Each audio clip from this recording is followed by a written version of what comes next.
I started this work in early 80s last century with a professor of English in our university.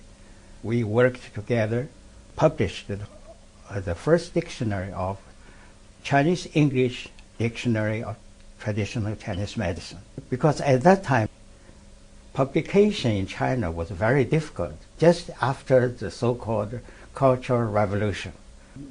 We just published in our own school, but it was known by the commercial press in Hong Kong. And the commercial press in Hong Kong published that book again. Then that's a formal publication in 1984. But later we found it was not so satisfactory, because as a dictionary, it may be accepted. But as from the viewpoint of terminology, it may not be so good, because the English rendering were usually just explanations, not equivalence.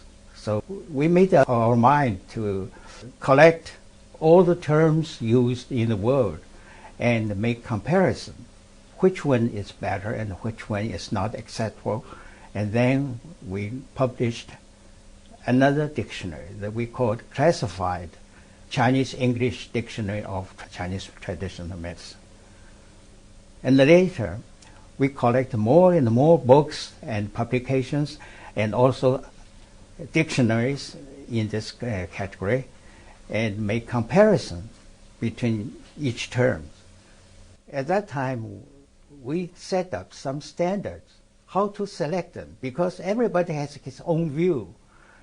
Even in the United States, we can read textbooks and monographs with very different terminologies, but they are speaking of the same thing. So we made up our mind to do that research work. It was supported by SATCM. The first criteria, it must correspond to the Chinese original meaning. We don't prefer the literal translation for each characters. As a Chinese, we learned Chinese medicine, but we cannot understand what that term means. So we make our own translations.